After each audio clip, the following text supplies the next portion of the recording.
ప్రార్థన చేసుకుందామండి. దయచేసి మరి వాక్యము ఆరంభమించిన తర్వాత బయటకు వెళ్ళొద్దు.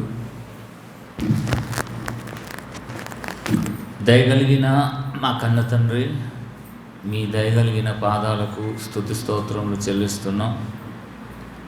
మరొకసారి మీ పిల్లలుగా మిమ్మల్ని ఆత్మతోనూ సత్యంతోనూ ఆరాధించుటకు మా జీవితంలో మరొక అవకాశాన్ని మీరు ప్రసాదించారు. అందును బట్టి మీ పాద సన్నిధిలో ప్రణమిలుతున్నాం. మీ యొక్క మాటలు మేము ఆలోచించుకుంటుండగా తగిన బుద్ధిని, తగిన జ్ఞానాన్ని మాకు ప్రసాదించండి. మీ మాటలను మేము అపార్థం చేసుకొనకుండా మీ మాటల ప్రకారము మా బ్రతుకులను సరిచేసుకొని మీకు ఇష్టానుసారమైన మనుషులుగా మమ్మల్ని మనుషులు నడిపిస్తూ క్రీస్తు యేసు వారి పేరట ఈ ప్రార్థన మీకు సమర్పించి బ్రతిమిలాడి వేడుకుంటున్నాం తండ్రి, ఆమేన్. చేరి వచ్చిన దేవుని పిల్లలందరికీ మన ప్రభు అయిన యేసుక్రీస్తు వారి పేరట శుభములండి.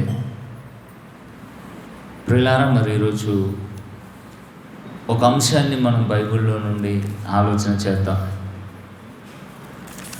యూదా గారు రాసిన పత్రిక, యేసుక్రీస్తు వారి తమ్ముడైన యూదా గారు రాసిన పత్రిక అండి. 1వ అధ్యాయం ఉంటుంది.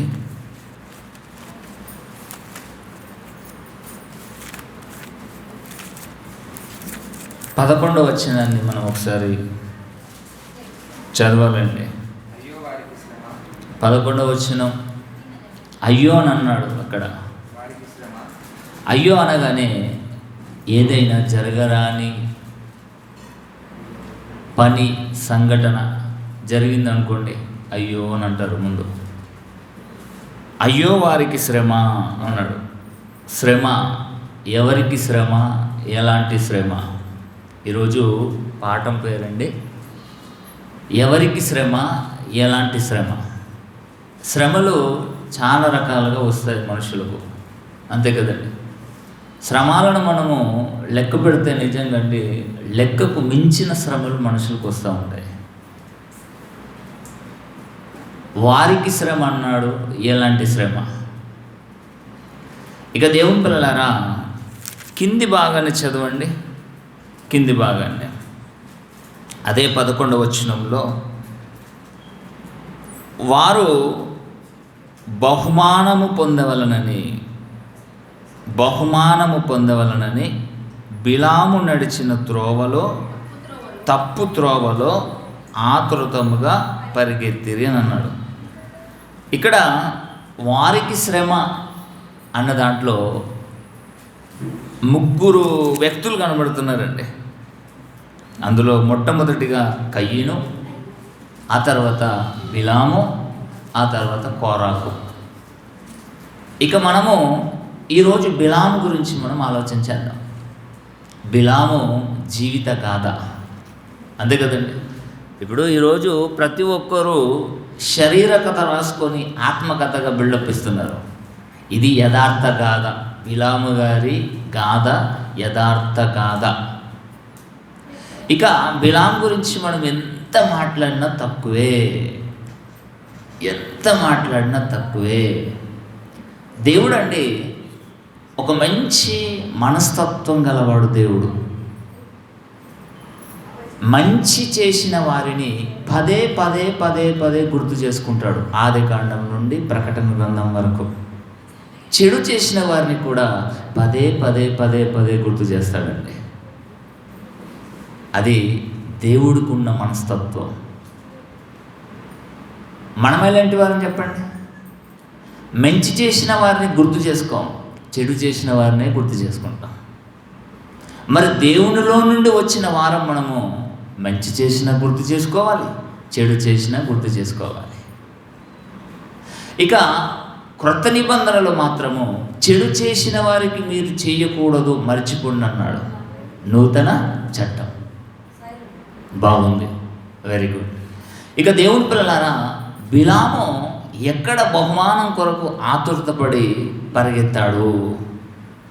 ఎవరు ఇవ్వడానికి సిద్ధపడ్డారు?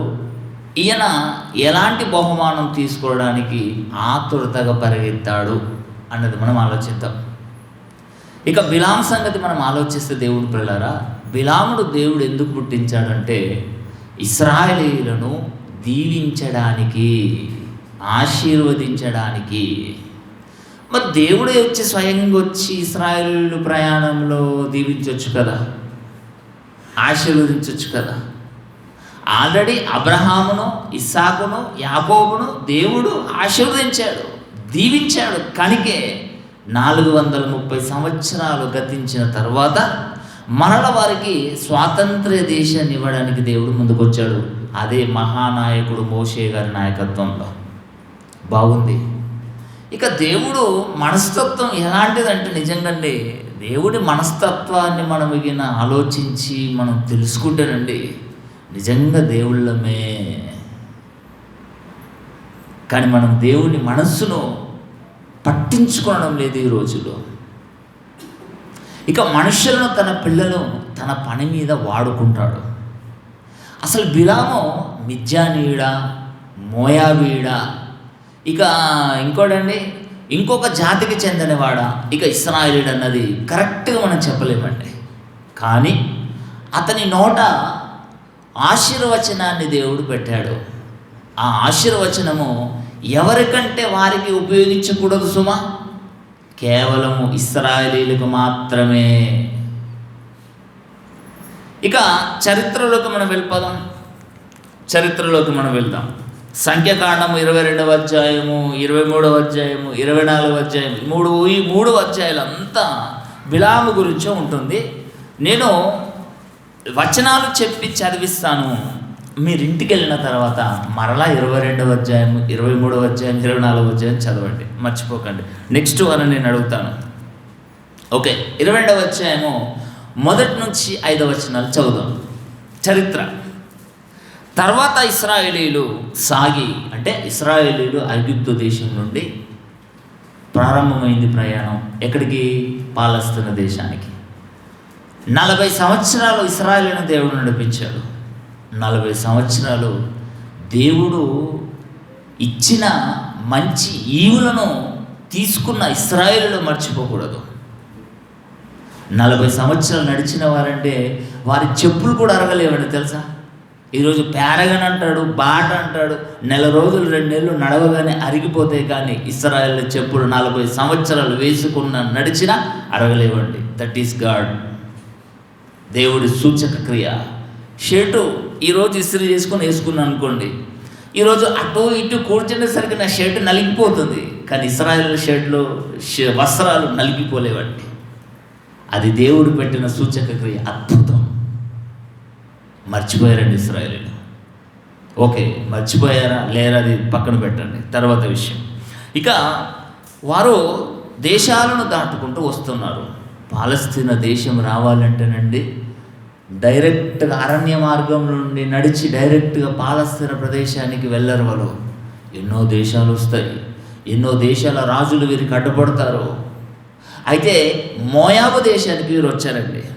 తర్వాత ఇశ్రాయేలు 22వ అధ్యాయం 1వ వచనం అండి. తర్వాత ఇశ్రాయేలీయులు సాగి యెరికోకు ఎదురుగా యోర్దాను తీరమునున్న మోయాబు మైదానములు దిగిరి. ఇక మోయాబు రాజు వీరిని ఎదుర్కోవడానికి వస్తున్నాడు. సిప్పోరు కుమారుడైన బాలాకు ఇశ్రాయేలీయులు అమోరీల దేశాన్ని దాటి వచ్చారు. వీళ్ళు అమోరీలకు కలిగిన హింస బాలాకు రాజుకు తెలిసిపోయింది. ఇశ్రాయేలీయులు సామాన్యులు కాదు, ఇశ్రాయేలీయులు దేవుని పిల్లలు. వీరు ఏది చేసినా చేసి తీరుతారు. ఒక దేశాన్ని పడగొట్టాలన్నా పడగొడతారు, దేశ రాజులను, దేశంలో ఉన్న మనుషులను చంపాలన్నా చంపుతారు. ఎందుకంటే వీరు వెనక దేవుడున్నాడని భయపడిపోయాడండి. ఇక భయపడిపోయి సిప్పోరు కుమారుడైన బాలాకు ఇశ్రాయేలులు అమోరీయులకు చేసినదంతయు చూశాను. జనము విస్తారముగా ఉన్నందున మోయాబీయులు వారిని చూచి మిక్కిలి భయపడిరి. దయచేసి ఫోన్లు సైలెంట్లో పెట్టండి ప్లీజ్. మీకు ఒక దండం పెట్టి దండం వేస్తాను. కానీ చూచి మిక్కిలి భయపడిరి. మోయాబీయులు ఇశ్రాయేలీయులకు జంకిరి. మోయాబీయులు మిద్యాను పెద్దలతో ఎద్దు బీటి పచ్చికను నాకివేయినట్లు ఈ జనసమూహము మన చుట్టూ ఉన్నది యావత్తును ఇప్పుడు నాశనము నాకివేయుతురని చెప్పగా, ఆ కాలమందు సిప్పోరు కుమారుడైన బాలాకు మోయాబీయులకు రాజు. అంటే బాధ్యత రాజుదే కదండి. ఇక రాజు వీళ్ళని ఎదుర్కొనే సత్తా మనకు లేదు, వీళ్ళని ఎదిరించే కాల్బలము మనకు లేదు, ధైర్యం లేదు. ఇక దొడ్డిదారిన వెళ్ళి వీళ్ళని ఎలానైనా నా దేశం మీద నుండి వెళ్ళకుండా చెయ్యాలి, ఒకవేళ నా దేశాన్ని వీరు ఆక్రమించుకోకుండా చెయ్యాలి అంటే దొడ్డిదారిన వెళ్ళాలని ఆలోచించాడు. ఇక దొడ్డిదారిన ఉన్నది ఏందండి వాడికి? ఏంది చూడండి, 5వ వచనం చూడండి. కాబట్టి అతడు బెయేరు కుమారుడైన బిలాము ఇక్కడ ప్రత్యక్షమవుతాడండి. మొట్టమొదటిగా బిలాము ప్రత్యక్షమవుతాడు ఇక్కడ. ఇక బిలామును పిలుచుటకు అతని జనులు దేశమందలి నది యొద్దనున్న ఫెతోరునకు దూతల చేత ఈ వర్తమానము పంపిరే. ఏంటి? చిత్తగించుము, ఒక జనం వచ్చింది ఐగుప్తుల నుండి, ఇదిగో వారు భూతలమును కప్పిన నా ఎదుట దిగి ఉన్నారు. ఇక బాగుందండి, మోయాబు దేశం ముందు దిగారు, మైదానం ముందు దిగారు, ఇక భూతలము కప్పినట్టండి. అంటే భూమినే కప్పేశారంటే మోయాబు దేశాన్ని అంతా ఇశ్రాయేలీల జనాలతో నిండిపోయింది. మరి వీరిని దాటించాలి అంటే, వీరిని ఎదుర్కోవాలి అంటే మా దగ్గర శక్తి లేదు, సామర్థ్యం లేదు. ఇక ఏంటి అని వీడు ఆరాధించినప్పుడు అండి, ఇశ్రాయేలీలు ప్రయాణం చేసేటప్పుడు దేశాల గుండా దేశాలను దాటి వెళ్ళినప్పుడు ఎవరైనా అడ్డొస్తారు, ఇటువంటి బాలాకు రాజుల వంటి వారు వస్తారు. అప్పుడు ఇశ్రాయేలీలను ఆశీర్వదించి దేశాలను దాటుతూ పాలస్తీనా దేశం వరకు వారిని సాగనంపాలి. అది బెయేరు కుమారుడైన బిలాముకు దేవుడు పెట్టిన ఒక మంచి నోట ఆశీర్వచనం. ఇక ఇతడు ఆశీర్వదించాడంటే ఇంకా ఆశీర్వదించుకోవాలి అంతే, తప్పదిగా. అంత గొప్ప బాధ్యత, అంత గొప్ప ఘనత బిలాము గారికి దేవుడు ఇచ్చినప్పుడు అండి, దానిని దుర్వినియోగం చేసుకున్నాడండి ఈ బిలాము. ఈ బిలాముకు మారు పేరు ఉందండి. ఈ బిలాముకి ఏం పేరు తెలుసండి? సోదెగాడు. సోద చెప్తామండి, ఇక్కడ బులిసికి వేసుకొని ఒక గంప పట్టుకొని ఒక దండం పట్టుకొని వస్తారు చూడండి. సోద చెప్తామమ్మా, సోద చెప్తాం, ఉన్నది చెప్తాం, లేనిది చెప్తాం అనుకుంటూ వస్తారండి. మన ఇల్లును కాజేసిపోతారు. వాడికిందండి, వాడి జీవితం వాడికి తెలియదు, ఆవిడ జీవితం ఆవిడికి తెలియదు. ఇంకా మన జ్యోతిష్కం చెప్తుందట మన భవిష్యత్తు. సోదెగాడు అని పేరండి. రైట్, ఇక్కడికి వచ్చిందండి. మరలా 6వ వచనం వచ్చిన చదువుతున్నా చూడండి. 6వ వచనం. కాబట్టి నీవు దయచేసి వచ్చి నా నిమిత్తం ఈ జనులను శపింపుము, వారు నాకంటే బలవంతులు, వారిని హతము చేయుటకు నేను బలమందునేమో, అప్పుడు నేను ఈ దేశం నుండి వారిని తోలివేయుదును. అంటే బిలామును కనుగొన్నాడు. బిలాము నోట దేవుడు ఒక గొప్ప ఆశీర్వచనాన్ని పెట్టాడు. అదే 7వ వచనంలో చూడండి. 6వ వచనము కింది భాగం. ఎలైనగా బిలాము, నీవు దీవించువాడు దీవింపబడును, నీవు శపించువాడు శపింపబడును, నీవు నేనెరుగుదును. దేవుడు ఒక గొప్ప ఆపర్చునిటీ నీకు ఇచ్చాడు. ఆపర్చునిటీని నా కోసం వినియోగించు. ఇశ్రాయేలీలను శపిస్తే వారితో నేను యుద్ధం చేస్తాను. నువ్వు శపించడానికి నువ్వు నా దగ్గరికి రావాలని కొంతమందిని పంపినట్టుగా చూస్తాం. 7వ వచనం చూడండి. 7వ వచనం నుంచి అదే 22వ అధ్యాయం 7వ వచనం నుంచి. కాబట్టి మోయాబు పెద్దలను మిద్యాను పెద్దలను సోదె సొమ్మును చేత పట్టుకొని బిలాము వద్దకు వచ్చి బాలాగు మాటలకు అతనితో చెప్పగా, అతడు వారితో ఈ రాత్రి ఇక్కడనే ఉండండి అని అన్నాడు. నిజంగా తప్పు చేశాడండి బిలాము. ఒక వ్యక్తి వచ్చి నా తరపున ఇశ్రాయేలును శపించమన్నాడు అంటే, అసలు నా నోట శాపవచనం లేదు, ఆశీర్వచనం ఏముంది? శాపవచనం ఎలా వస్తుంది?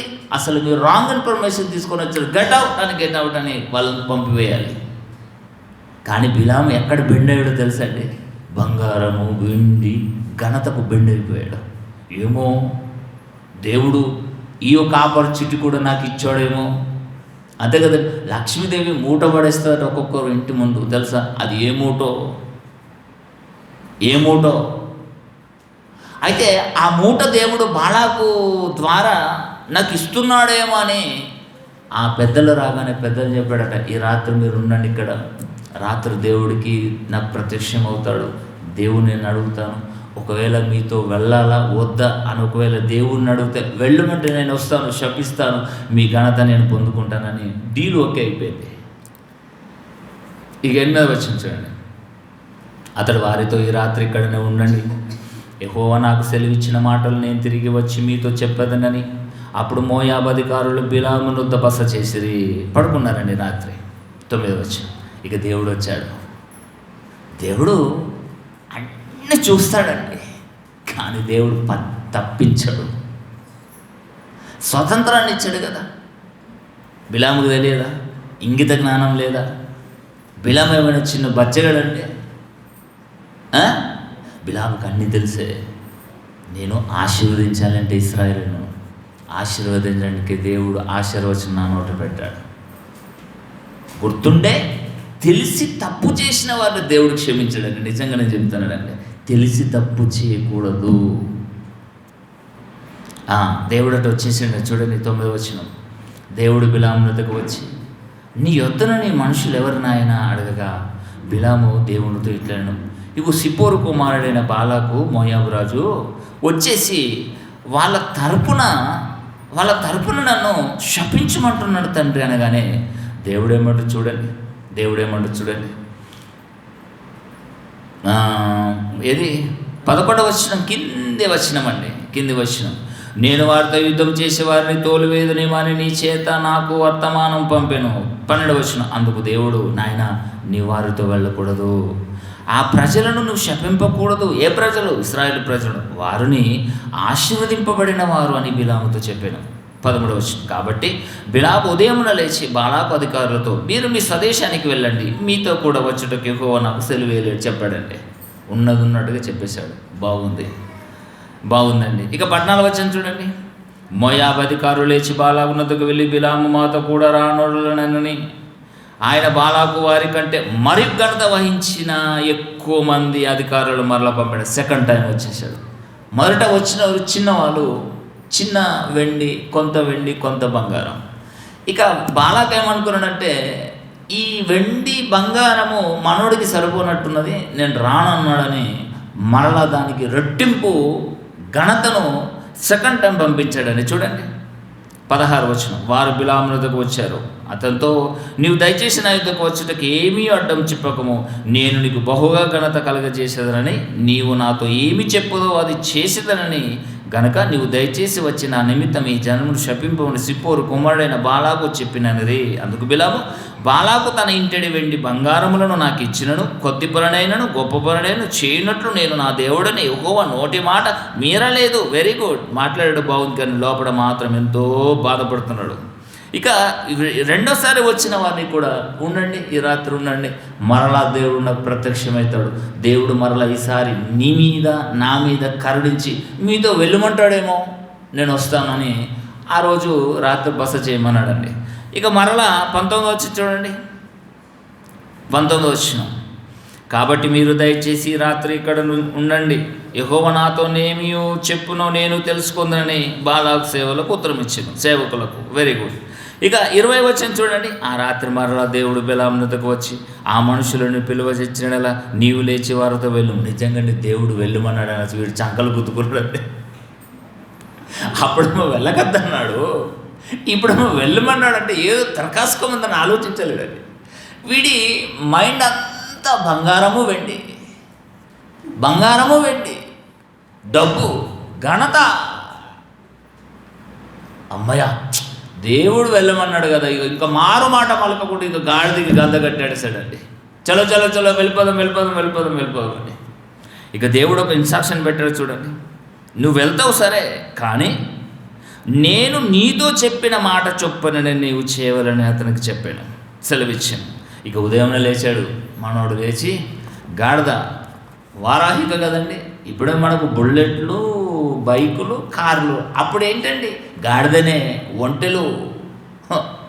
ఇక గాడిద గంట కట్టాడని మనోడు. గాడిద గంట కట్టి మోయాబాధికారులతో కూడా ప్రయాణం మొదలుపెట్టాడు. ఇక అతడు వెళ్ళుచుండగా దేవుని కోపం రగలుకొని, దేవా అప్పుడేమో వెళ్ళకద్దన్నావు, ఇప్పుడేమో వెళ్ళమంటున్నావు, ఏంటి దరఖాస్తు? కానీ దేవుణ్ణి అడగాలి కదండి వీడు. అంటే మనిషిని డబ్బు అంధత్వంలోకి తీసుకొని వెళ్ళిపోతుంది. ఎన్ని సంవత్సరాల క్రితం జరిగిన ఇన్సిడెంట్ ఈరోజు మనం చదువుకుంటున్నామంటే దేవుని పిల్లల కళ్ళకు కట్టినట్టుగా ఉందండి. ఎవడైనా చూడండి, మొన్ననేటండి ఆర్మూర్లో నిజామాబాద్లో 6 సంవత్సరాలు డ్యూటీ చేసిన ఎంఆర్ఓ ఆఫీసర్ అట 6 కోట్లు సిబిఐకి పట్టుబడ్డాడండి. 6 కోట్లు అంటే మామూలు మాట్లాడండి. ఈరోజు ఎవరికైనా కోటు ఉందండి మీకు వేసుకోవడానికి? కోట్లే లేవు మనకు. 6 కోట్లు ఎంఆర్ఓ అధికారి. చెప్పండి, ఒక గవర్నమెంట్ ఎంప్లాయీస్ 6 కోట్లు 6 నెలలు ఎలా సంపాదించాడండి? బిగ్గుమంటూ చూస్తున్నాడండి ఇలా మీడియం ముందు. తిమింగలం పడేసింది ఇక. కనుక దేవుని పిల్లలారా బయలుదేరాడండి. Very good. ఇక 22 అండి. అతడు వెళ్ళుచుండగా దేవుని కోపం రగులుకొనెను. యెహోవా దూత అతనికి విరోధి త్రోవలో నిలిచిందట. రా నాయన రా, నీ సంగతి చెప్తేనే దేవదూతకు ఆజ్ఞాపించాడు. ఇడు వెళ్తున్నాడు అని కసక్కలు నరికేసి అని దేవుడు చెప్పేశాడండి. దేవుడు ఏంటో తెలుసండి, ఒకసారి చెప్తాడండి. చెప్పిన తర్వాత మనము వినలేమనుకోండి, దేవుడు ఎలాంటి శిక్ష వేస్తాడో ఎవరికి కూడా తెలియదండి. చనిపోయినా చనిపోవచ్చు, భర్తకు భార్య దూరం కావచ్చు, భార్య భర్తకు దూరం కావచ్చు, పిల్లలు తల్లిదండ్రులకు దూరం కావచ్చు, లేకపోతే తల్లిదండ్రులే పిల్లలకు దూరం కావచ్చు, లేకపోతే ఈ లోకానికే మనం దూరం కావచ్చు. మరి వెళ్ళమన్న దేవుడు మరలా మధ్యలో దేవదూత పెద్ద కత్తిచ్చి పంపించాడు. ఏంటి అసలు మర్మం ఏంటండి? ఒకేసారి చెప్తాను, రెండోసారి చెప్పాను. ఒకసారి చెప్పానా సరిగా బ్రతకాలి. ఇక రెండోసారి దేవుడు చెప్పడంటూ ఉండడు, ఇక కసక్కన పడడమే. ప్రేమగల దేవుడే, జాలిగల దేవుడే, ఈ దేవుడే కసక్కన పొడిసామని దేవదూతను పంపించమన్నాడు. చూడండి, యెహోవా దూత అతనికి విరోధి త్రోవలో నిలిచెను. అతడు తన గాడిద ఎక్కిపోవచ్చుండగా అతని పనివారు 2 అతనితో కూడా వెంబడి వెళ్ళిపోయారటండి. ఇక యెహోవా దూత ఖడ్గము దూసి చేత పట్టుకొని త్రోవ నిలిచిందండి. ఈడేమో గాడిద మీద ఎక్కి ఈ గాడిద వెళ్తున్నాడు, కానీ గాడిదకి కనబడ్డ దేవదూత ఈ గాడిదకి కనవలేదండి.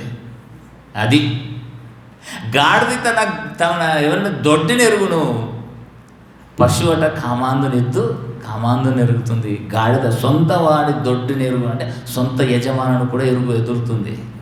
గాడిదకున్న తెలివి విడిగి లేదండి. త్రోవలో నిలిచి ఉండుట గాడిద చూసిను.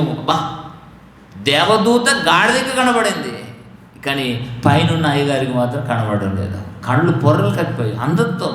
డబ్బు, వెండి, బంగారం ఏం చేసుకుంటావురా? బంధు మీద పెట్టుకుంటావు. ఏం చేసుకుంటారని చెప్పండి. డబ్బు తింటారండి, వెండి తింటారండి, కర్ర ఏదండి మనమరాలు తిన్నట్టుగా కర్ర నవ్వుతారండి బంగారం వెండిని. ఈయనకి పోయే కాలం కాకపోతే ఏంటండి? చూడండి, అప్పుడు 24 వచ్చింది చూడండి. గాడిదను దారికి మలుపవలని దాన్ని కొడుతున్నాడు. నువ్వు ముందుకు వెళ్ళాలంటే పక్కతో పడతావు ఏంటి? నాకు ఒక మంచి ఆఫర్ వచ్చింది, సమయం మిస్ కాకూడదు.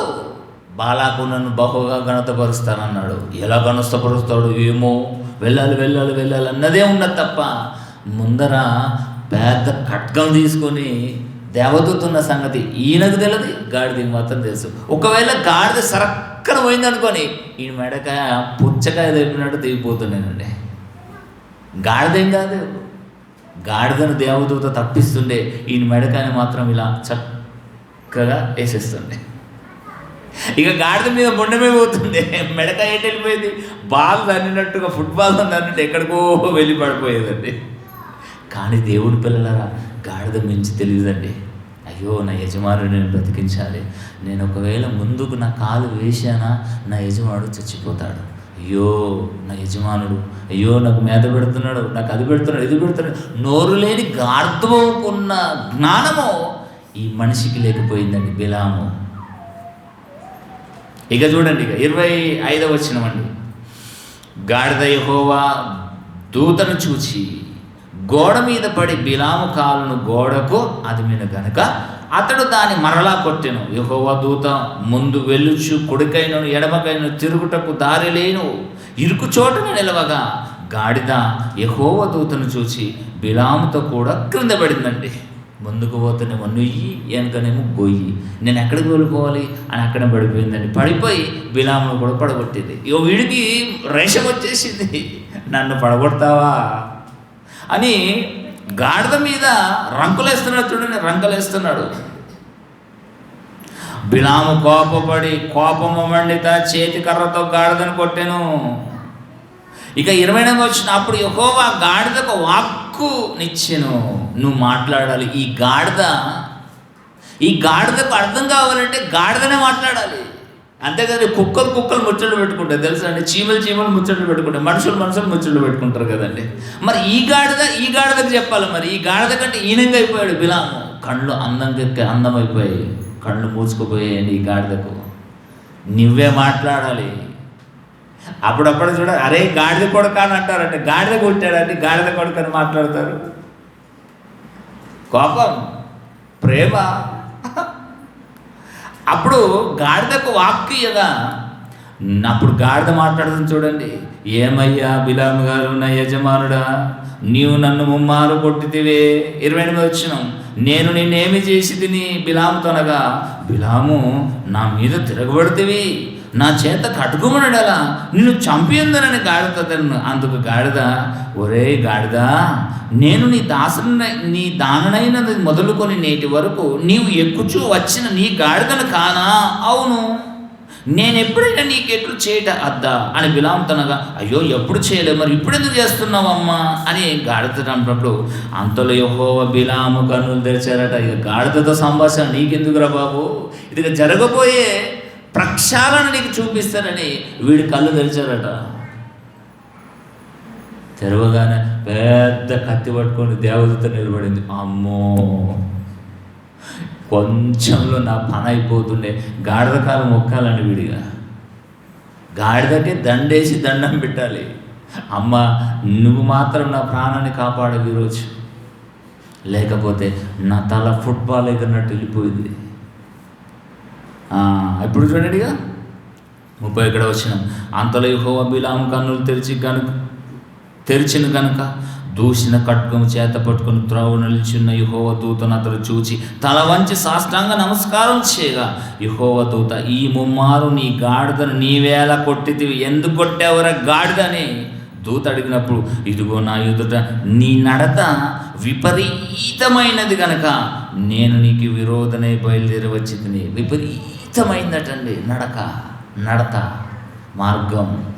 అందుకనే తిన్నని మార్గాన్ని తప్పిన బిలాము అన్నాడు. బహుమానం కొరకు ఆతురతపడి పరిగెత్తాడటండి. ఇదే పరుగు. ఆ పరుగులో దేవదూత ఖడ్గం తీసుకుని వచ్చి వీడిని చంపడానికి కూడా సిద్ధపడ్డాడు. అంటే దేవుడు ఒకసారి చెప్తాడండి, ఈ బిలాము చరిత్ర మనకు అవసరమా అని అనుకోకండి. బిలామును దేవుడు ఎందుకు చంపాలనుకున్నాడు? ఒక ఆశీర్వదించే ఒక వ్యక్తి ఆశీర్వచనాన్ని బిలాము ఏదైతే స్వరపేటికలో పెట్టాడు దేవుడు. మరి అంత గొప్పవాడిని చంపడానికి దేవుడికి చేతులు ఎలా వస్తాయండి? అసలైన దేవుడనేనని చాలామంది ఇక్కడ దేవుడి మీద నోరు పాడేసుకున్నారండి. కానీ బిలాము దేవుడు చెప్పిన ఒకే మాట మరల చెప్పడు దేవుడు. ఇక రెండోసారి చెప్పాడంటే ఇక మనకేదో మూనిందని అర్థం చేసుకోవాలి. చూడండి ఇప్పుడు ఇక అప్పుడు 33వ వచనమండి, ఆ గాడిద నన్ను చూచి ఈ ముమ్మారు నా ఎదుట నుండి తొలగెను, అది నా ఎదుట నుండి తొలగని ఎడల నిశ్చయముగా నేను ఇప్పుడే నిన్ను చంపి దాని ప్రాణంను రక్షించి ఉందని అతనితో చెప్పాడు. దేవదూత చెప్పేసింది, గాడిదనే నీ ప్రాణం కాపాడింది, గాడిదను నేను ప్రాణంతో కాపాడేవాడిని, నిన్ను చంపేవాడిని, ఎందుకంటే నాకు ఆర్డర్ వచ్చింది పైనుండి. నీ నడత విపరీతమైంది, నీకు ఇచ్చిన బాధ్యత నెరవేర్చడం లేదు. అంతే కదండి, బాధ్యత కదండి. ఇశ్రాయేలుని ఆశీర్వదించి ఆశీర్వచనం దేవుడు బిలాము నోట పెట్టాడంటే అదొక బాధ్యత. మోషే పాలు తేనెలు ప్రవహించు ప్రదేశం వరకు నడిపించాలన్నది నాయకత్వాన్ని ఇచ్చాడు మోషే గారికి, అదొక బాధ్యత. మరి ఈరోజు మనకు సంఘంలో ఏ బాధ్యత లేకుండా, బరువు బాధ్యత లేకుండా మనం సంఘంలో దేవుడు మనం సిద్ధపరచాలనుకుంటున్నారా, స్థిరపరచాలనుకుంటున్నారా?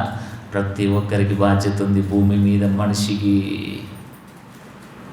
ఆ బాధ్యతను గుర్తు చేయడానికి, యుగాంతమందున్న మనకు బుద్ధి చెప్పడానికి సంగతులను గుర్తు చేస్తున్నాడు దేవుడు. ఇక బిలాము గారికి చూడండి, అందుకు బిలాము, నేను పాపం చేసి తిని నీవు నాకు ఎదురుగా త్రోవలో నిలుచుట నాకు తెలిసినది కాదు, కాబట్టి ఈ పని నీ దృష్టికి చెడ్డదైతే నేను వెళ్ళను బాబోయ్, నేను వెనుకకి వెళ్ళిపోతాను. అప్పుడు వీడికి పశ్చాత్తాపం వచ్చింది. అలా అనుకుంటే మనం పప్పులో కాలేసినట్టేనండి. వీడికి పశ్చాత్తాపం రాలేదండి, దేవుడి మీద, ఇశ్రాయేలు మీద పగ పెంచుకున్నాడు బిలాము. వీడు పగపట్టిన పామండి బిలాము. ఈ మాట చూసి భలే బిలాముకు పశ్చాత్తాపం కలిగిందని మనం అనుకుంటాం. పశ్చాత్తాపం పైనే, కానీ లోపల మాత్రం విషం కక్కుతున్నాడు ఇశ్రాయేలు మీద. వీళ్ళని శపిస్తే శపించబడితే నాకేంటి, నాకు మాత్రం వెండి డబ్బు నాకు కావాలి. అక్కడి నుండి పగపట్టి ఇశ్రాయేలీలను 24,000 మందిని కూల్చాడండి ఈ దౌర్భాగ్యుడు. ఈ అధ్యాయం అంతా మీరు చదవండి, 23 చదవండి, 24 చదవండి, ఏమి లేదండి. బాలాకు బిలాము మాట్లాడుకున్న మాటలు ఏం లేవండి. ఇక దేవుడు చెప్పినట్టుగానే ఇశ్రాయేలును ఆశీర్వదించాడు తప్ప లోపల మాత్రం ఎక్కడో ఉంది. నేను సంపాదించుకునే డబ్బుకు వీరు అడ్డం పడ్డారు ఇశ్రాయేలీలు. వీరు ఎంత మాత్రమైన బాలాకు చేతిలో పడాలి అని ఒక మంచి పథకం వేశాడండి. బాలాకు చెప్పాడు, ఏమడి తెలుసా, నేనైతే శపించలేను, నా నోట ఆశీర్వచనమే ఉంది, కానీ ఇంకొక ప్లాన్ నేను చెప్తాను నీకు, ఆ ప్లాన్ నీకు సక్సెస్ అవుతుంది, ఎవరు ఆ ప్లాన్ నుండి నిన్ను తప్పించలేరు అన్నాడండి. ఏందో తెలుసా, మోయాబు మైదానమంతా భూతలమంతా నిండిన ఈ ఇశ్రాయేలీలను చంపాలంటే మరొక ప్లాన్ నా దగ్గర ఉంది, అస్త్రం అన్నాడు. ఏంటి అస్త్రం? దేవునికి విరోధంగా వీరు బ్రతికేటట్లు చెయ్యి, దేవుడికి కోపం వచ్చేటట్లుగా వీరిని చేయి అన్నాడు. ఎలా చేయాలి, ఎలా చేయాలి, ఎలా చేయాలి, ఎలా చేయాలి? ఆనాట నుండి ఈనాటి వరకు ఆడవారిని ఎరేసి దేశాల గుట్టును తెలుసుకుంటున్నారండి. ఆ రోజు కూడా ఎర, ఒక చేపకు ఎరేసి గాలముతో గుచ్చి ఎలా లాగుతామో ఆ రోజు బిలాము చెప్పాడు, ఇశ్రాయేలీలతో నువ్వు పాపం చేయించు, అంతే దేవుడే వారిని మట్టు పెడతాడు అన్నాడు. బా, ఎంత మంచి ఆలోచన అండి. కరుడు కట్టిన ఆలోచన అండి, ఒక తీవ్రవాద ఆలోచించే ఆలోచన. బేయారు కుమారుడైన బిలాము కరుడు కట్టిన తీవ్రవాది కంటే భయంకరమైన అస్త్రాన్ని ఉపయోగించాడండి. ఇక బాలా కోరుకుంటాడండి. ఒకసారి గుర్తు చేద్దామండి, ఒకసారి తెలుసుకుందామండి. ద్వితీయోపదేశ కాండం ఒక్కసారి చదువుదామండి. ఈ సంఖ్యాకాండంలో 23, 24, 25 చదివినను ఆ ప్లానింగ్ అన్నది మనకు కనబడదు. కానీ దేవుని పిల్లలారా, ఒకసారి సంఖ్యాకాండము, అది ద్వితీయోపదేశ కాండము, సంఖ్యాకాండమేనండి, సంఖ్యాకాండము 31వ అధ్యాయం ఒకసారి చూడండి. సంఖ్యాకాండము 31వ అధ్యాయము 13, 15, 16 వచనాలు చదువుదామండి. 15, 16 వచనాలు. బాలాకుకు ఎలాంటి ఐడియా ఇచ్చాడో ఈ దుర్మార్గుడు. సంఖ్యాకాండం 31వ అధ్యాయము 15, 16 అండి. మోషే వారితో మాట్లాడుతున్నాడు. తీశారండి, అందరు తీయండి బైబిల్ ఉన్నవారు. మోషే వారితో, మీరు మీరు ఆడవారినందరినీ బ్రతకనిచ్చితిరా అని అన్నాడు. ఎందుకు బ్రతకనిచ్చారయ్యా మీరు? ఇక సందర్భం ఏంటంటే తెలుసండి, 31వ అధ్యాయం 1వ వచనం చూడండి. మరియు యెహోవా మిద్యానీయులు ఇశ్రాయేలీయులకు చేసిన హింసకు ప్రతిహింస చెయ్యండి అని అన్నాడు. మీరు మిద్యానీయుల దేశము దాటేటప్పుడు మిద్యానీయులు మిమ్మల్ని మోసం చేశారు, మీకు హింస కలిగించారు, కనుక హింసకు ప్రతిహింస మీరు చెయ్యండి. ఏంటిదంటే మిద్యాను దేశంలో ఏ ఒక్కరు కూడా మిగిలి ఉండకూడదు, ప్రతి ఒక్కరిని చంపి రావాలన్నాడండి. ఇక మన వాళ్ళు ఏం చేశారు తెలుసా? మగాళ్ళని చంపారట, ఆడవారిని బ్రతకనిచ్చారు. ఎందుకు చెప్పండి? ఆడవారు మాకు వనికొస్తారని. చి, ఏం మీకు పిల్లలు లేరా? అంటే దేశంలో సైనికులు కూడా ఆడవారి పట్ల ఏం చేస్తున్నారండి? సొల్లు కలుసుకుంటున్నారు. వారేం దేశ సైనికులు అండి చెప్పండి? ఆ మధ్య అండి ఒక న్యూస్ వచ్చింది. భారతదేశ గుట్టు తెలుసుకోవడానికి ఏదో దేశం అంటే నాకు మర్చిపోయాను, ఆడవారిని ఎరేసిందండి మన దేశ సైనికులకు. వారి లాలనలో వీళ్ళు పడే గుట్టును రట్టు చేశారండి. ఎలాగైతే ఏందండి, పట్టేసుకున్నారు, అందరిని లోపల నూకేశారు. అంటే ఆడవారి వలన దేశపు గుట్టు రట్టు అవుతుంది. ఎక్కడ వెళ్ళినా ఆడవారి నిస్తు జరిగిపోతుందండి, పనులు జరిగిపోతున్నాయండి ఈ రోజులలో. ఎక్కడ చూసినా చూడండి, అది తల్ల, అది చెల్ల, అది పిల్ల, అది పసిపాప, ఏం లేదండి, చేయడమే, సుఖపడడమే. ఏంటంటే ఇంత భయంకరంగా తయారవుతుంది సమాజం. ఆడపిల్ల బయటకు వెళ్ళి తిరిగి ఇంటికి రావాలంటే భయంకరంగా ఉందండి. తల్లిదండ్రులకు గజ్ గజ్ గజ్ గజ్ గజ్ గజ్ మనుతున్నారు తెలుసండి. ఆ రోజు కూడా దేవుడు పిల్లరా, బిలాము బాలాకు ఒక మంచి ఐడియా ఇచ్చాడు. పనికి మాలిన ఐడియా మంచి ఏంటండి, ఇశ్రాయేలీయులు నీ దేశంలో దిగారు కదా, నీ దేశపు ఆడవారిని వారికి ఎరగా చూపించమన్నాడండి.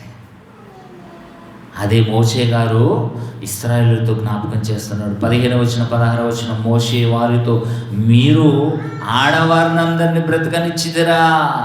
16వ వచనం, ఇదిగో బిలాము మాటను బట్టి పేయేరు విషయంలో ఇశ్రాయేలు చేత యెహోవా మీద తిరుగుబాటు చేయించిన వారు వీరు కాదా? మోయాబీయులండి. అందుచేత యెహోవా సమాజంలో తెగులు పుట్టి ఉండను కదా. మరలా 25వ అధ్యాయం రండి, సంఖ్యాకాండం 20 వచ్చాయి. అంటే దేవుని పిల్లలారా, బాలాకు ఇశ్రాయేలీయులతో యుద్ధం చేయడానికి వీడికి బలం లేదు. మరి ఇశ్రాయేలును శపించడానికి బిలామును వాడుకోవాలని చూశాడు, కానీ బిలాము శపించడం నా వల్ల కాదన్నాడు, చేతులు ఎత్తేశాడు.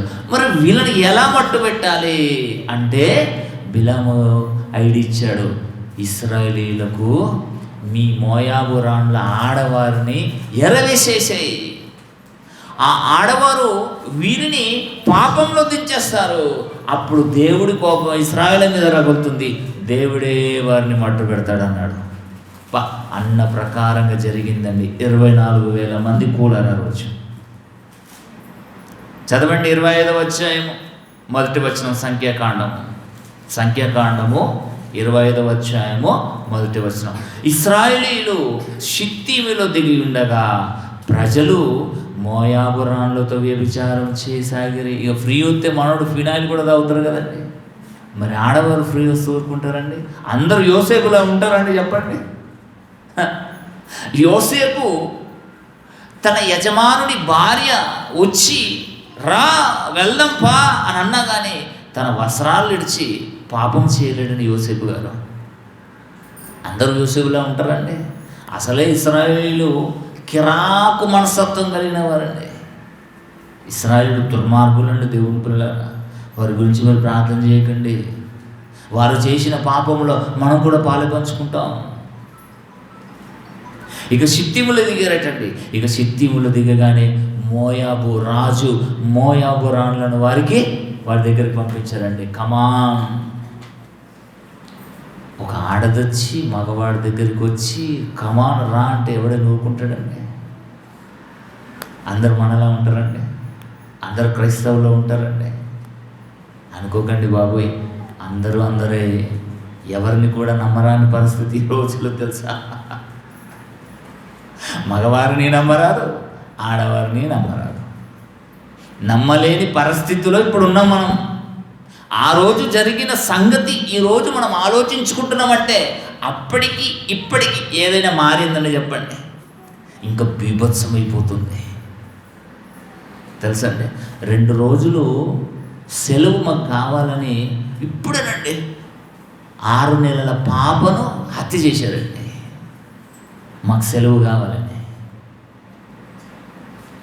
మొన్న ఏపీలోనండి 5 నెలల పాపను అత్యాచారం చేశారండి. తెలుసా?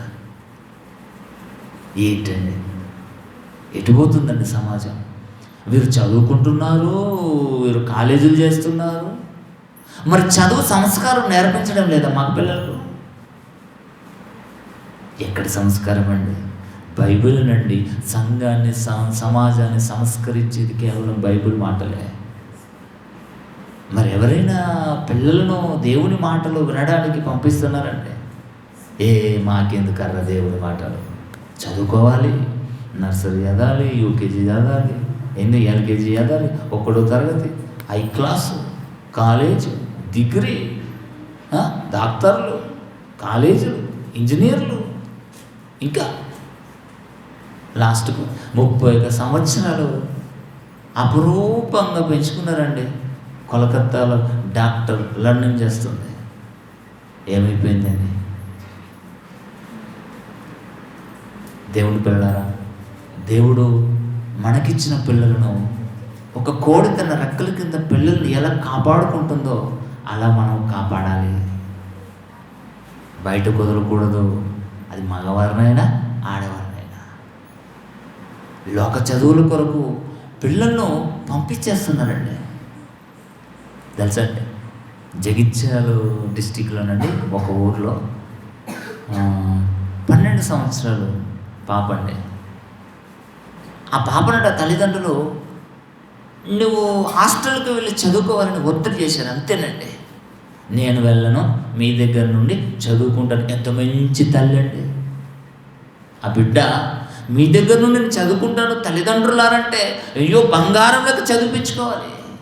కానీ ఈరోజు తల్లిదండ్రులకు భారం కదండి, నెత్తి మీద గుండ్ర ఎత్తుకున్నట్టు. హాస్టల్లో పంపించామనుకోండి అన్నీ ఫ్రీయే. నన్ను ఒత్తిడి చేస్తారని పురుగుల మందు తాగి చచ్చిపోయిందండి పాపం. ఇంకొక నువ్వు చెప్పమంటారా? అదిరిపోతారు మీరు. మనం ఈరోజు సోషల్ మీడియా కానివ్వండి, వార్తలలో కానివ్వండి, చదివేటి 10 పాళ్ళే రాని 90 పాళ్ళు ఉన్నాయి. కల్లెడలో ఒక బాబు 16, 17, 18 సంవత్సరాలు ఉంటుంది అంతే. అతను వాళ్ళ డాడీది బ్యాంక్ అకౌంట్ ఇతని నెంబర్కి ఫోన్పేగా ఏదో పెట్టేసుకున్నాడు. డబ్బును విచ్చలవిడిగా ఖర్చు పెట్టాడండి. ఆ ఇంటికి ఒకటే కొడుకు. ఎరా ఇలా ఖర్చు పెడతామని జస్ట్ మందులించాడండి, ఊరేసుకుని తెచ్చాడండి.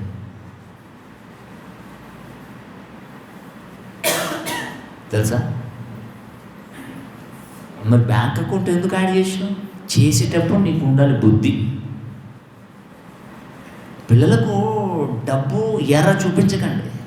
ఏదైనా ఉంటే స్వయంగా మీరే వెళ్ళి, తల్లిదండ్రులారా మీరే వెళ్ళి కొనండి. పిల్లలకు ఫోన్లు ఎరేయకండి. ఒక ఆవిడ అంటుందండి, నా కూతురుకు ఫోన్ చూడండి మొత్తం 3 నోట్లకు పెట్టదు అంటుంది. ఏమి తల్లి బొమ్మ నీకు, నేను చరిత్రలో నిన్ను నిలబెట్టాలి, చరిత్ర కెక్కించాలి. బద్ధకం. పిట్టలను, పక్షులను, కుక్కలను, చేమలను చూపించుకుంటూ భోజనం భుజిస్తారండి, తినబెడతారండి తల్లులు. ఈవిడ ఏం చేస్తుంది తెలుసా?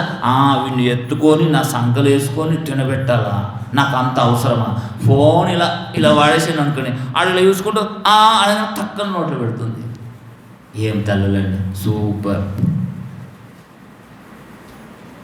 దేవుని పిల్లలారా, దేవుడు గర్భఫలాలను మనకిచ్చాడంటే వారిని ఒక కనుపాపను కనురెప్ప ఎలా కాపాడుతుందో అలా కాపాడుకోవాలి.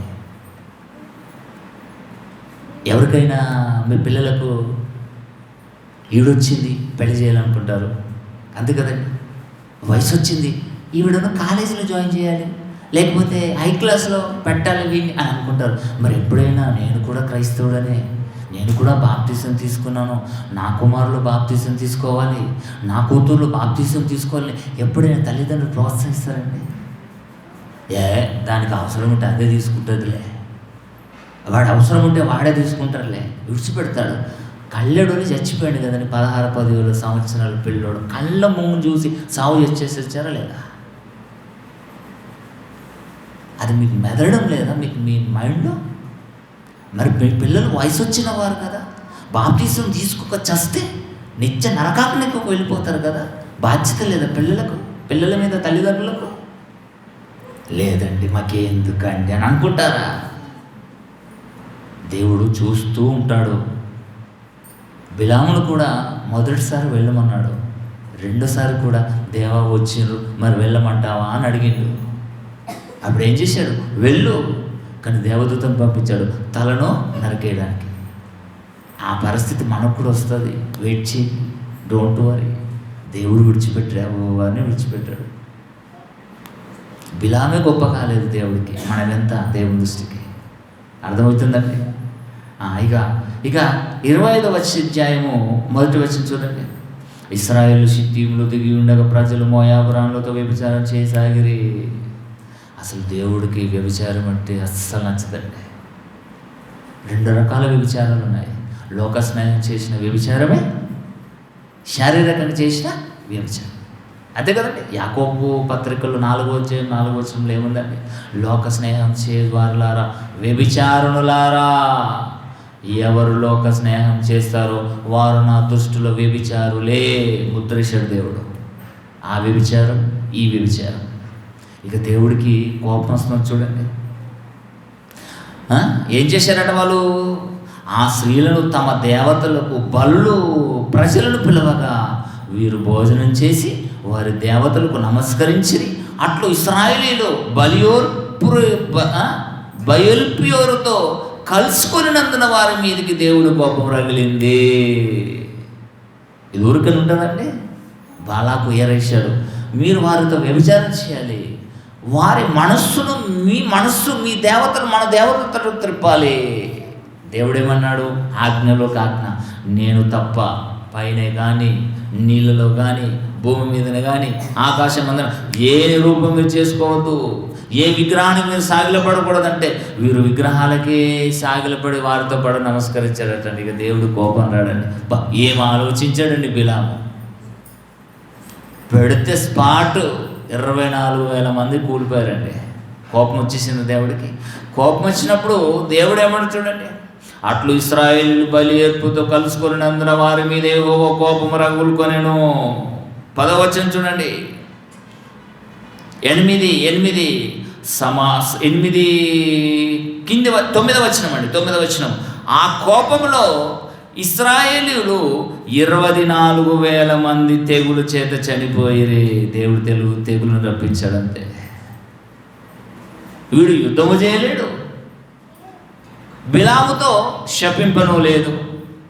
అంటే బాలాకు రాజుకు బిలాము చేతికి మట్టంటకుండా చేసేసుకున్నారంటే. ఈరోజు హత్యలు ఎలా చేస్తారో తెలుసండి. చేయించినోడికి మట్టంటారు, చేసినోడికి మట్టంటారు. వాడు ఎలా చనిపోతాడో కూడా ఎవరు కూడా తెలియదు.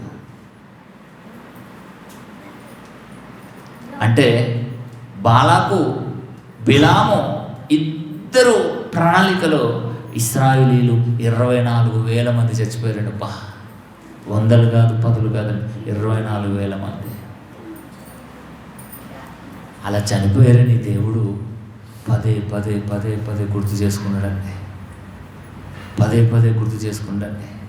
అంటే ఇప్పుడు అర్థమైంది సీను. బిలాము ఎటువంటి వాడో తెలుసా? ఆయనకిచ్చిన ఒక మంచి బాధ్యతను దుర్వినియోగం చేసుకున్నాడు. అందుకే వాడికి శ్రమ అన్నాడు.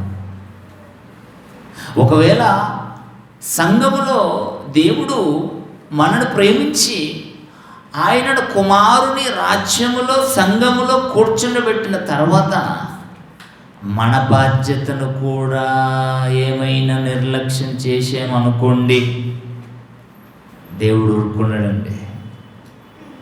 బిలాము దేవుడికి ఎంతో, మనము కూడా దేవుడికి అంతే. దేవుడు న్యాయవంతుడు. దేవుడు అబద్ధమాడుటకు నరుడు కాడు. కనుక దేవుని పిల్లలారా, సంఘములో క్రైస్తవులుగా సమాజముగా కూడుకుంటున్న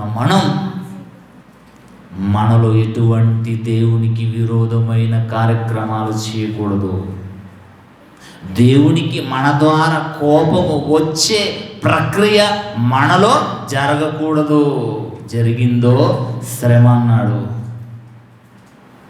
అయ్యో వారికి శ్రమ. యూదాపత్రిక 11వ అధ్యాయంలో పాఠ్యభాగం. అయ్యో వారికి శ్రమ. ఎవరికి? కయ్యను మార్గము నడిచే వారికి శ్రమ అన్నాడు. బిలాము తప్పుడు త్రోవలో నడిచేవారికి శ్రమ అన్నాడు. నిజంగండి, బిలామును ఎన్ని చోట్ల గుర్తు చేసుకున్నాడో ఒక్కసారి ద్వితీయోపదేశ కాండము త్వరగా తీయండి. ద్వితీయోపదేశ కాండం 23వ అధ్యాయము, తొందరగా 23వ అధ్యాయం 3-4 వచనం. అంటే దేవుడు మంచి చేసిన వారిని గుర్తు చేసుకుంటాడు, చెడు చేసిన వారిని కూడా బాహాటంగా మనకు చూపిస్తాడు. 23వ అధ్యాయం 3-4 వచనాలండి. అమ్మోనీయుడే గాని మోయాబీయుడే గాని యెహోవా సమాజంలో చేరకూడదన్నాడు. వారియో 10 తరాలు వచ్చినప్పటికీ కూడా వారైనను ఎన్నడును యెహోవా సమాజంలో చేరకూడదు. ఎందుకంటే ఇక 4వ వచనంలో చెప్తాను చూడండి. మీరు ఐగుప్తులో నుండి వచ్చుచుండగా వారు మోయాబు మైదానంలో మీరు దిగారు కదా. అయ్యో మా దేశానికి ఇతర దేశస్తులు వచ్చారు, మా దేశం దాటి పాలోతేలు ప్రదేశానికి వెళ్ళడానికి వచ్చారు మా అతిథులు అని వారికి అన్నపానములు తీసుకుని వెళ్ళాలి. మీరు వెల్కమ్ చెప్పాలి. కానీ అలా చెప్పలేరటండి. చెప్పక ఏం చేశారట? మిమ్మల్ని శపించుటకు బహుమానం ఇచ్చి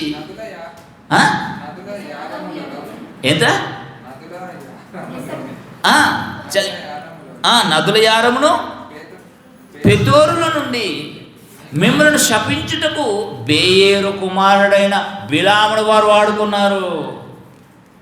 వీడు సోదెగాడు. బహుమానాన్ని ఆశించి ఇశ్రాయేలీయులను శపించడానికి ముందుకొచ్చాడు. వీడు తప్పుడు త్రోవ అన్నాడు. బాగుందండి. యెహోషువ గ్రంథము తీయండి. యెహోషువ గ్రంథము 24వ అధ్యాయము. యెహోషువ గ్రంథము 24వ అధ్యాయము 9-10 వచనాలు చదువుదామండి. 24వ అధ్యాయము 9-10 వచనాలు. తర్వాత మోయాబు రాజు సిప్పోరు కుమారుడైన బాలాకు లేచి ఇశ్రాయేలుతో యుద్ధం చేసి మిమ్మల్ని శపించుటకు బేయేరు కుమారుడైన బిలామును పిలువంపగా. మరలా బిలాము గుర్తు చేసుకుంటున్నాడు. ఇశ్రాయేలులారా, మీకెంత నేను మేలు చేశానరా. మిమ్మల్ని శపించడానికి బాలాకు రాజు బిలామును వాడుకున్నాడు. కానీ వాని నోట ఆశీర్వచనాన్ని పెట్టి మిమ్మల్ని నేను ఆశీర్వదించానన్నాడు. ఎందుకు గుర్తు చేసుకుంటున్నాడు అంటే, బిలాము తప్పుడు త్రోవలో నడిచి ఇశ్రాయేలీయులను దేవుని ప్రజలను శపించడానికి ముందుకెళ్ళాడు. వాడిలా మీరు ఉండకూడదు. నెహెమ్యా గ్రంథం చూడండి. నెహెమ్యా గ్రంథము 13వ అధ్యాయము. నెహెమ్యా గ్రంథము ఎస్తేరు నెహెమ్యా గ్రంథం ఉంటుంది. నెహెమ్యా ఎస్తేరు గ్రంథం అండి. నెహెమ్యా గ్రంథము 13వ అధ్యాయము 2వ వచనం చదువుదామండి. 13వ అధ్యాయం 2వ వచనము.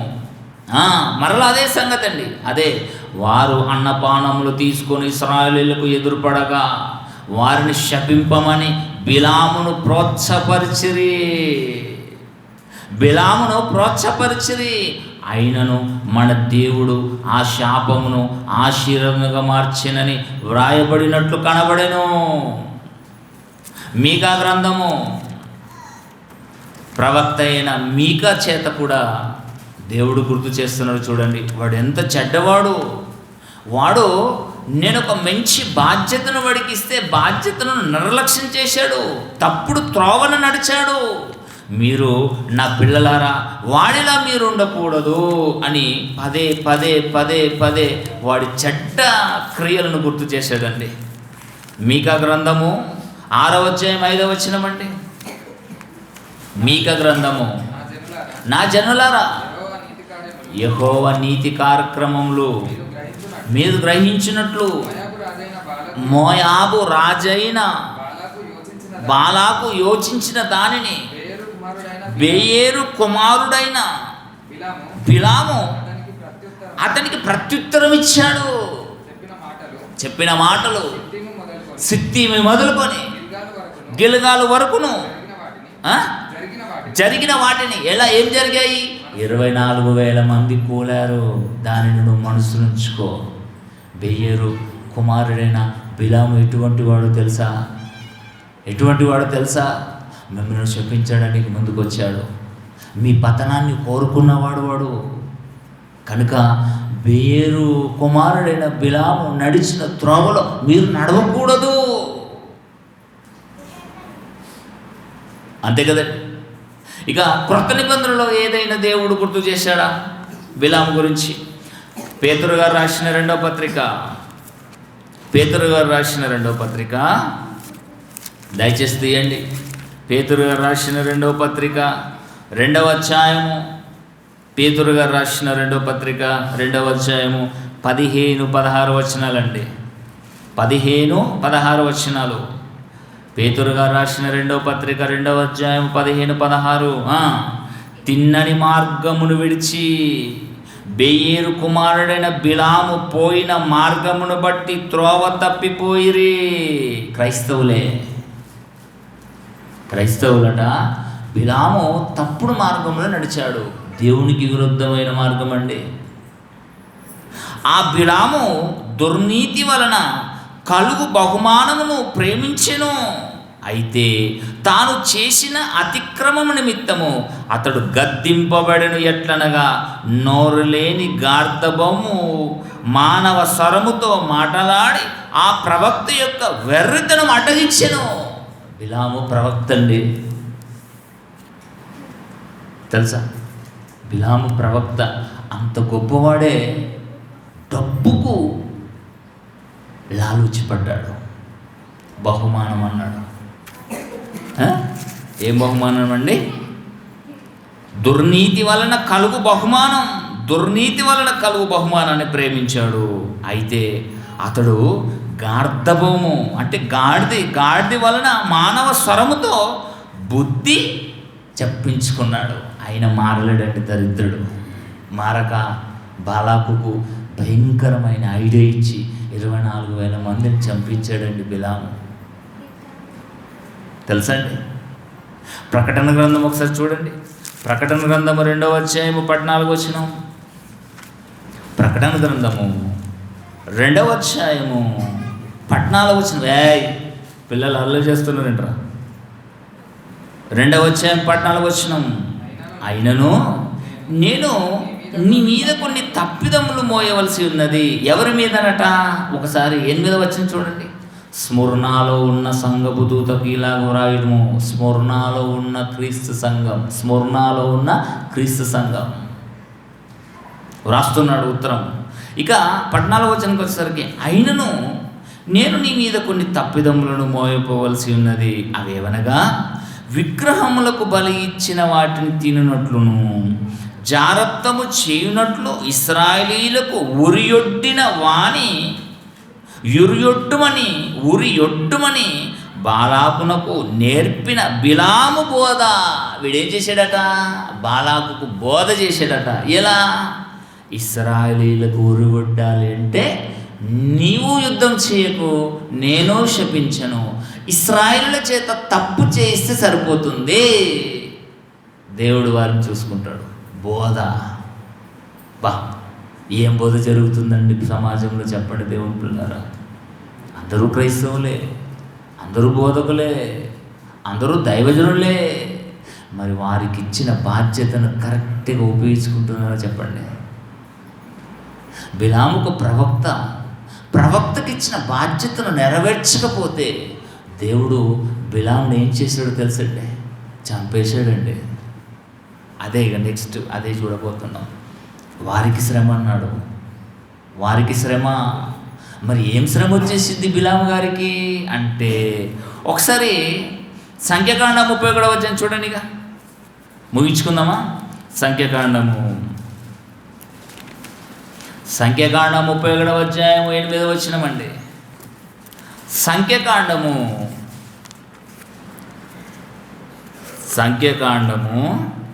31వ అధ్యాయము 8వ వచనం చూడండి. చంపబడిన ఇతరులు గాక మిద్యాను రాజులను, అనగా మిద్యాను 5 రాజులైన ఎవీని, రెకెమును, సూరును, హూరును, రెబాను చంపిరి. తర్వాత బెయేరు కుమారుడైన బిలామును ఖడ్గముతో చంపిరి. అయిపోయింది, ఓడిసిపోయింది. నీ బంగారం ఎక్కడ? నీ వెండి ఎక్కడ? నీకు ఘనత ఏది? అంటే దేవుని పిల్లలారా, యూదా పత్రికలో 11వ వచనంలో వారికి శ్రమ అన్నాడు. ఏంటి శ్రమ అంటే, దేవుని మాటను వినకపోతే దేవుడు భూమి మీద నుండి పంపిస్తాడు. ఎక్కడికి? పాతాళ లోకానికి. ఆ లోకంలో 2 స్థలాలు ఉన్నాయి. ఈ ప్రవక్త అయినప్పటికీ కూడా ఈరోజు నరకంలో కాలుతున్నాడు. నెమ్మది పొందే స్థలము బిలాముకు దక్కలేదండి. శ్రమలలో అనేక శ్రమలు ఉన్నాయి. అంటే దేవుడు చెప్పిన మాటకు విరుద్ధంగా బిలాము బ్రతికాడు, తప్పుడు త్రోవలు నడిచాడు, చివరికి ఖడ్గముతో హతమార్చబడ్డాడు. అంటే భూమి మీద నూకలు చెల్లిపోయాయి.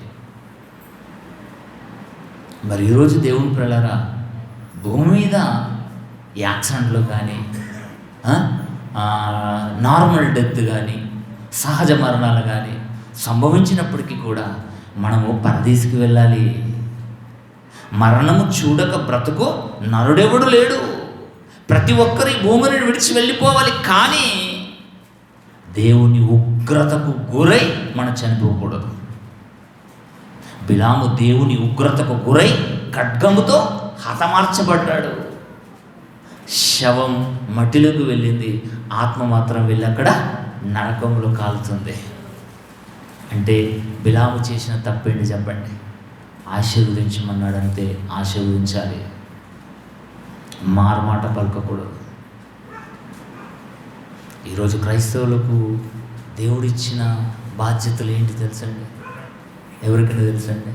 ఒకవేళ తెలిసిన వాటిని అనువాదిస్తున్నారండి, అనుభవించుకుంటున్నారండి వారి జీవితంలో. బిలాము అనుకుంటున్న బాగుంది. బిలాము తప్పుత్రోవ నడిచాడు, బహుమానం కొరకు ఆతురతపడ్డాడు, వాడికి శ్రమ పాలయ్యాడు, చివరికి ఖడ్గంతో చంపబడ్డాడు.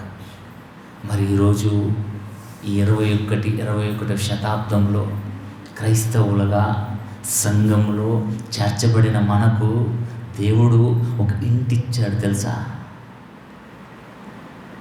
తిమోతికి రాసిన మొదటి పత్రిక తీయండి దయచేసి. తిమోతికి రాసిన మొదటి పత్రిక 6వ అధ్యాయం. వారికి శ్రమ అన్నాడు సుమా, వారికి శ్రమ అన్నాడు. ఏంటి ఆ శ్రమ అంటే, బిలాము మాత్రం చంపబడ్డాడండి. ఒకవేళ బిలాము ఎందుకు చంపబడ్డాడు అంటే, బహుమానం కొరకు ఆతురతపడ్డాడు, దేవుడి సంకల్పానికి గండి కొట్టాడు. అంతే కదండి. దేవుడు చెప్పిన మాటను ప్రక్కన పెట్టి ఇశ్రాయేలీయులను శపించడానికి మొదలుపెట్టాడు, ముందడుగేశాడు. కనుక దేవదూతతోనే చంపించాలి దేవుడు, కానీ ఇంక బుద్ధి వస్తుందేమని చూశాడు. నేను పాపం చేశానని ఒప్పుకున్నాడు. ఒప్పుకున్న తర్వాత లోపల కల్మషం పెట్టుకున్నాడని పగ ప్రతీకారాలు తీర్చుకోవాలి. నాకు దక్కని బహుమానం ఇశ్రాయేలుకు దక్కకూడదు. సాతాను కూడా అంతేనండి, తెలుసా? నాకు దక్కని పరలోకం దేవుని పిల్లలకు దక్కకూడదు. సేమ్ అండి, సేమ్ సిచ్యుయేషన్. సాతానుక మనల్ని చంపే అధికారం సాతానుకు లేదండి, తెలుసా?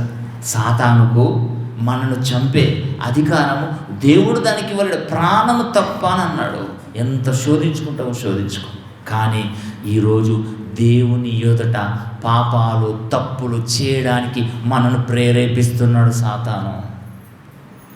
ఆ రోజు బిలాము బాలాకుకు నేర్పిన బోధ, నీవు వారిని మట్టుపెట్టలేవు, నేను వారిని శపించలేను. మరి వారు ఎలా చనిపోవాలి? ఒకటే బోధ, వారు దేవుని దృష్టికి తప్పు చేయించాలి వారితో. వారిని దేవుని దృష్టికి దేవుడు కాక విగ్రహాలకు అర్పించేటట్టుగా, విగ్రహాలకు నమస్కరించేటట్లుగా నీవు వారిని చేయాలి, పురకొల్పాలి, ప్రోత్సహించాలి. బోధ. ఆ బోధ చేత 24,000 మందిని మట్టుపెట్టాడండి. దేవుని పిల్లలారా, బిలాము నడిచిన తప్పుడు త్రోవలో ఒకవేళ మనము క్రైస్తవులుగా నడిస్తే దేవుడు అదే చెప్తున్నాడు. చూడండి, తిమోతికి రాసిన 3వ పత్రిక 6వ అధ్యాయము 7వ వచనం నుంచి చదువుదామండి. తిమోతికి రాసిన 3వ పత్రిక 6వ అధ్యాయం 7వ వచనం నుంచి చదవండి. మనం ఈ లోకానికి ఏమి తీసుకొని రాలేము. అండర్లైన్ చేసుకొని పెట్టుకోండి. మనం ఈ లోకానికి ఏం తీసుకొని రాలేము, దీనిలోనిది మనం ఏం తీసుకొని వెళ్ళలేము. కాగా అన్నము, భోజనము, శరీరాన్ని కప్పుకోవడానికి వస్త్రం, కావలసిన వనరులు తప్ప వాటితో తృప్తి పొందండి. ధనవంతులగుటకు అపేక్షించువారు శోధనలోను, ఊరిలోను, అవివేక యుక్తంలోను, హానికరంలోను, అనేక దురాశలలోను పడుదురు. అట్టివి మనుషులను నష్టములోను, నాశనములోను ముంచివేయును. ధనాపేక్ష సమస్త కీడులకు మూలము. కొందరు దానిని ఆశించారు. అందులో ఒక బిలాము విశ్వాసమును తొలగిపోయాడు, నానా బాధలు పడ్డాడు, తమ్ముడు తామే పొడుచుకున్నారు. కానీ బిలాము మాత్రం చంపబడ్డాడు. వాక్యం ఎలా సూట్ అవుతుంది చెప్పండి? ఇలా ఆలోచించాలి. లేఖనాల పరిశోధన అంటే ఇదే. మాటి మాటికి హల్లెలూయా, స్తోత్రం అని నినాదాలు కాదు, ఇది సత్యం. తెలుసా అండి? మ్యాటర్ లేనోడే హల్లెలూయా అంటారు, తెలుసా మీకు? పడుకున్న వారిని లేపే స్లోగన్ అది. ఇప్పుడు నేను చెప్తున్నా చూడండి, మీరు పడుకుంటారండి, ఏమమ్మా లేవండి అంటే లేస్తాం, హల్లెలూయా అన్నాను అనుకోండి, గొజ్జుమని లేస్తారండి.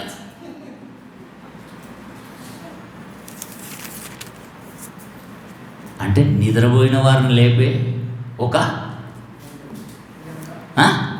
గంట. ఎలకలు పట్టడానికట పిల్లి మీద గంట వేస్తాడట ఎవడు పనికి మానడు. అది ఊపుకుంటూ వస్తే ఎలుకలకు తెలియదండి, గంట ఊగుతుంది, మరి పిల్ల వస్తుండు అంటే. దేవుని పిల్లడారా, పన్నోళ్ళను నిద్ర ఉన్నోళ్ళు ఎవరిని మనం నిద్ర పుచ్చలేమండి, లేపలేమండి. అలా అన్నా కానీ మాట్లాడుకుంటారు. అసలు నాకు అనిపిస్తుంది ఏంటంటే తెలుసా, వీళ్ళు నిద్రపోవడానికే చర్చలకు వస్తున్నారు అనుకుంటాను నేను. ఇంటికాడ పిల్లలు నిద్రపోనియరు, భర్త నిద్రపోనియరు, భార్య నిద్రపోనియరు, పని అంటారు. ఇక ఎక్కడ గంట నిద్రపోయేది 2 గంటలు? ఆలయంలో, చర్చ్, అక్కడ ఎవరో అనరు. దేవుడు పిల్లలారా, బిలాము కూడా నానా బాధలు పడ్డాడు, నానా తంటలు పడ్డాడండి. తెలుసా, దేవుని మాటలో నుండి తొలగిపోయాడు, విశ్వాసం నుండి తొలగిపోయాడు, చంపబడ్డాడండి ఖడ్గంతో. ఏం సాధించాడండి బిలాము చెప్పండి? బిలాము నేర్పిన జీవిత గాథ మనకు ఎటువంటి ఆదర్శంగా ఉండాలి ఆలోచించేయండి.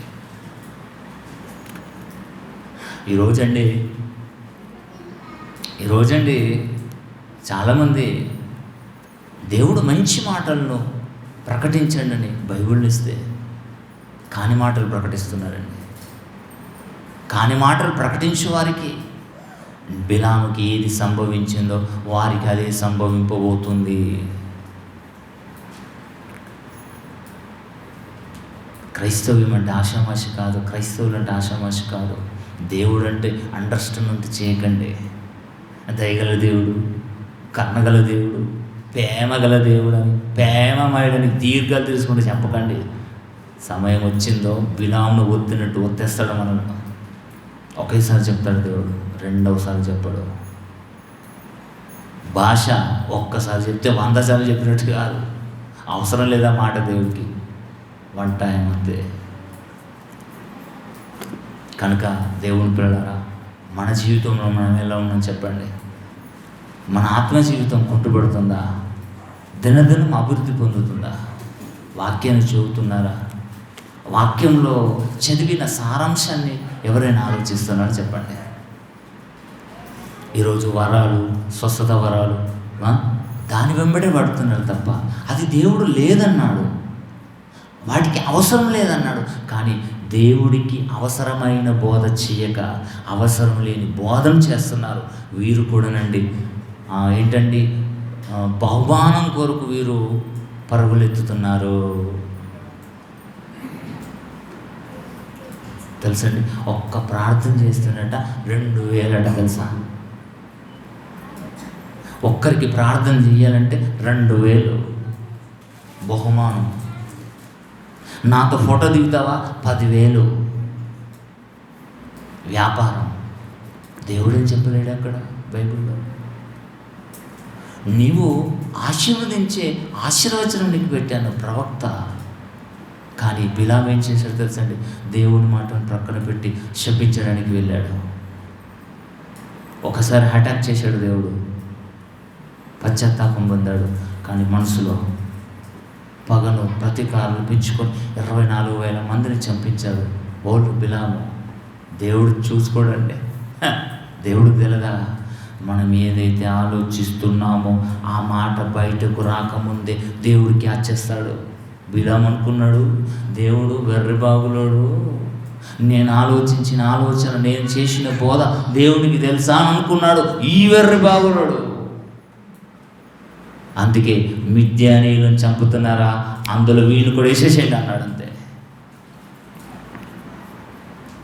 దేవుని పిల్లలారా, జీవము గల దేవుని చేతిలో పడుట బహు భయంకరం అన్నాడు. కనుక దేవునితో పెట్టుకోకండి, దేవుడు చెప్పిన మాట వినండి, దేవుడికి కృతజ్ఞత భావంగా బ్రతకండి. మన జీవితంలో దేవుడికి ఏదైనా ఆయాసకరమైన మార్గం మనలో కనబడుతుందా, వెంటనే దేవుడు పాద సందర్భం వెళ్ళిపోండి. దేవుడితో అన్యోన్య సాంకేతం సహవాసాన్ని పెంచుకోండి. నా ఇష్టం ఉన్నప్పుడు నేను వస్తాను, నాకు వీలుగానప్పుడు నేను రాను అంటే కుదరదు. ఒకటే మాట చెప్పాడు, ఆ దినం వచ్చే వరకు మీరు మరి ఎక్కువ కూడుకోమన్నాడు. ఈ వారం వచ్చిన వాళ్ళు మళ్ళీ వారం రారు, పోయిన వారం రాని వాళ్ళు ఈ వారం వచ్చారు. పోయిన వారం ఎందుకు రాలేరు? పని. ఈరోజు ఎందుకు రాలేరు? పని. బహుమానం కాదా? డబ్బు కోసం ఆలోచించడం లేదా? ధనాపేక్ష సమస్త కీడులకు ఒక్కరోజు పని చేసుకుంటే ఎన్ని లక్షలు సంపాదిస్తారా మీరు? దేవుడు 6 రోజులు అయ్యింది, ఇక 7వ రోజు నా పిల్లలు వస్తారు నా సన్నిధికి, నన్ను ఆత్మతో సత్యంతో ఆరాధిస్తారు, పాట పాడతారు, ప్రార్థన చేస్తారు, నా మాటలు వింటారని దేవుడు కళ్ళలో ఒత్తులేసుకొని చూస్తే కారణాలు చెప్తావా? దేవుడిని నేసేడా? సమయం వచ్చినప్పుడు బిలాము నేసినట్టు దేవుడు మననేస్తాడు. జాగ్రత్త పడండి. ఎందుకు గతించిన దానిని మరలా గుర్తు చేశాడు దేవుడు? ఇన్ని సందర్భాలు గుర్తు చేశాడు. బిలాము ద్రోహం చేశాడు, అడు ద్రోహి. బిలాము ద్రోహం చేశాడు, ద్రోహి. వాడిలో మీరు ఉండకండి, వారిలో మీరు ఉండకండి, నాకు వ్యతిరేకంగా బ్రతకకండి, నాకు నచ్చిన జీవితాన్ని బ్రతకండి అని దేవుడు ఎన్నో సందర్భాలు చెప్పాడండి. వాక్యం విన్నారు కదా, మార మనసు వచ్చింది కదా, ఎందుకు బాప్తిసం తీసుకోవడం లేదు? కారణం ఏంటి? భూమి మీదకి ఇద్దరు అనుకొని వచ్చారండి, భార్య భర్తలు అనుకొని పోతారా? పెళ్ళి ఇద్దరు చేసుకుంటారు అనుకొని, దాంపత్యం ఇద్దరు చేసుకుంటారు, పోయేటప్పుడు ఇద్దరు పోతారండి. ఏమండి చెప్పమ్మా, ఇద్దరం పోదామనుకో, చాలు నువ్వు పోతే వెళ్ళు నేను రానంటాడు. ఈవిడంటుంది, అయ్యా నువ్వు వెళ్తే వెళ్ళు నేను ఇంకా బతకాలని ఉంటుంది. మరి బాప్తీసం ఇద్దరు ఒకటేసారి తీసుకుంటారా? ధర్మమేనా? న్యాయమేనా? ఆలోచించండి. ఇది దేవుడు అడుగుతున్నాడు సుమ, నేను కాదు. ఈడొచ్చిన పిల్లలకు పెళ్ళిళ్ళు చేయాలని, ఉద్యోగాలు రప్పించాలని ఆలోచించిన మీరు మరి మీ పిల్లలకు బాప్తీసాలు ఎందుకు ఇప్పించడం లేదు చెప్పండి? వాళ్ళు తీసుకుంటున్నా కానీ ఓ తల్లి అంటుందట, తీసుకోకమ్మని. ఆ తల్లికి ఉంటుందండి, సమయం వచ్చినప్పుడు దేవుడు చూస్తాడు, పోనీ పోనీ దీర్ఘశాంతంలోకి వెళ్ళిపోయాడు కదా. మటన్ కూర, చికెన్ కూర తింటూ నన్ను బొక్కలు మెడలు వేసుకుని తిరగండి, కుక్కలు వచ్చి మిమ్మల్ని కూడా వేసుకొని పోతాయి. ఏమంటారు తెలుసా? ఇదండి అసలు సిసలైన సత్యమైన బోధ. కనుక దేవుని పిల్లలారా, బిలాము జీవిత గాథ ఈరోజు మనం ఆలోచించాము. వారికి శ్రమ అన్నాడు. ఒకవేళ బిలాము జీవించిన జీవితం మనలో ఉందేమో ఒకసారి చూసుకుందాం. ఈవెన్ నేనైనా మీరైనా అందరం అలాంటి త్రోవ, తప్పుడు త్రోవలో మనం నడిస్తే ఈరోజు వాక్యం విన్నాం కదండి, సరి చేసుకుందాం. వినకపోతే దేవుడు క్షమిస్తాడు, విని మారకపోతే అస్సలు క్షమించడు దేవుడు. నూకలు చెల్లిపోతే సుమా. ప్రార్థన చేసుకుందామండి. సమ్మగుందా? ప్రేమలిగిన మా తండ్రి, ప్రేమలిగిన మీ పాదాలకు వందనం చెల్లిస్తాం. ఇంతవరకు మంచి మాటలు మాకు నేర్పించారు. నేర్చుకున్న మేము మీ మాటల ప్రకారం మేము బ్రతకాలి.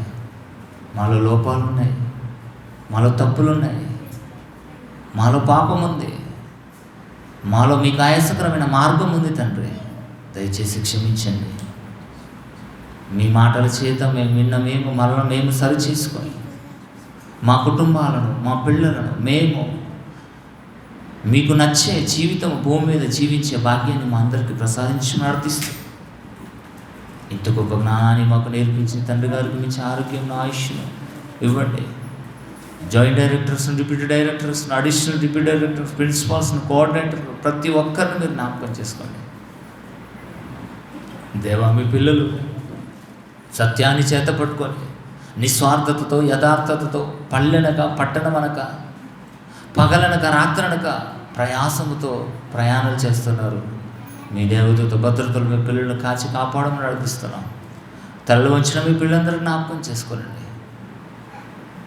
మీ పిల్లల కుటుంబాలను, మీ పిల్లల గర్భఫలాలను మీరు దీవించి ఆశీర్వదించమని కోరుకుంటూ క్రీస్తు యేసు వారి పేరటి ప్రార్థన మీకు సమర్పించి ప్రతి వేడుకుంటున్నాం తండ్రి. ఆమేన్.